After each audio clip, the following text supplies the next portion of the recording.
i arbeidslivet. Det ble pensjonist.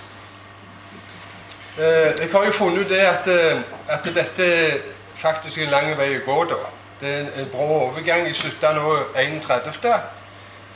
Og kom brått over i pensjonisttilværelsen og skulle være hjemme. Og Bodil her, kanskje jeg skulle si det første da. Bodil her har vært en fantastisk kone opp i 18 år. Helt til nå. Det vil jeg bare si. Du kom i forskjøp her. Du har vært en fantastisk kone. Ja. Jeg tenker på at når vi startet i 66 på Ocean Traveler, og alle de årene som har vært i havet, og hun har holdt fort hjemme, så er det hun som har ære av alt sammen, faktisk. Det er det. Hun var helt fantastisk. Med ungene er alt sammen. Jeg går over på sjøen, i havet, mye av tida, og hun har holdt fortet, men nå skal jeg være med oss og hjelpe til. Og så er hun kommet der til da.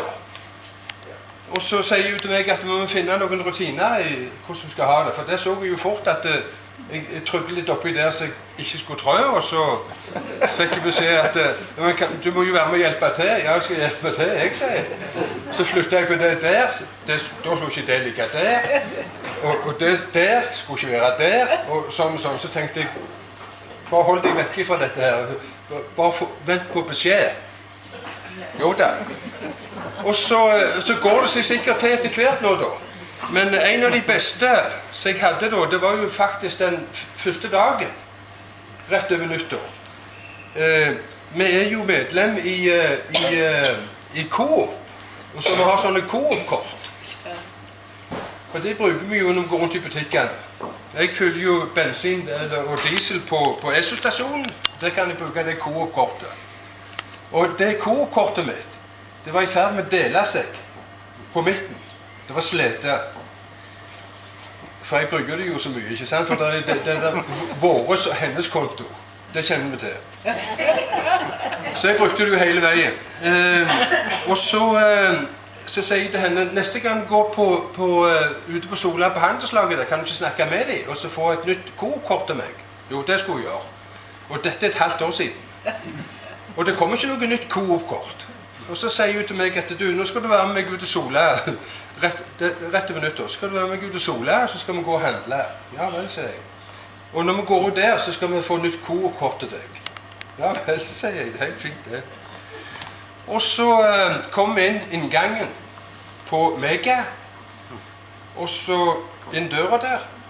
Dørene åpner seg, så stimer hun rett bort til de har jo sånn post i butikk der. Hun stimer rett bort til post i butikk, og ligger plutselig 5 meter foran meg.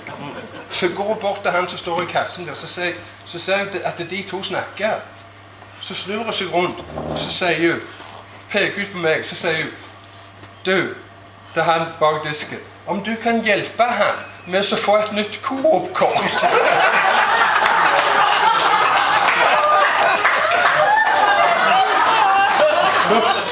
Og da tenkte jeg, hvordan skal dette bli?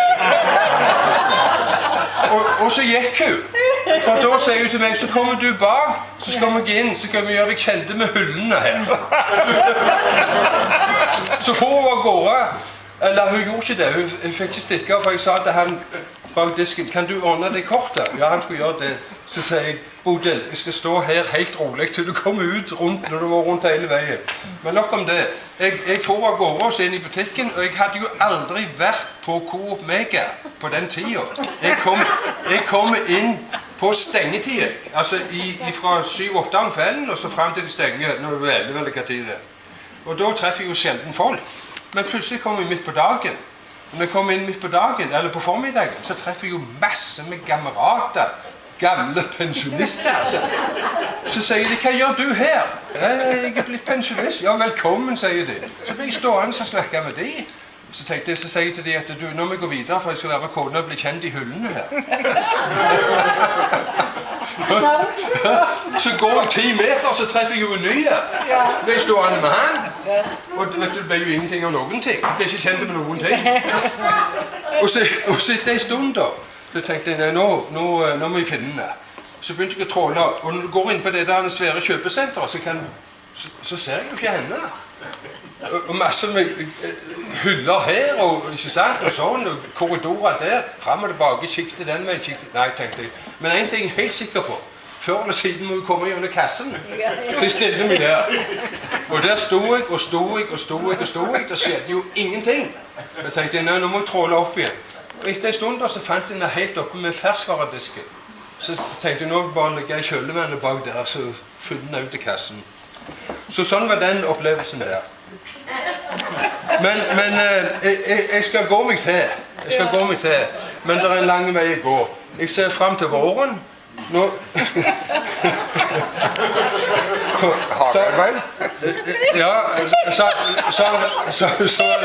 Så han Reidar sier, når han ringte til meg i går, Reidar, var det det?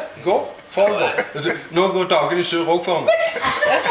Så kunne jeg følge med det. Men nå liksom, jeg er på en halv.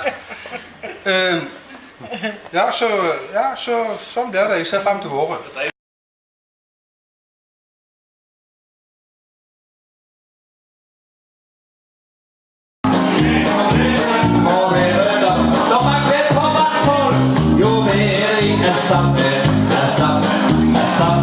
Jo mer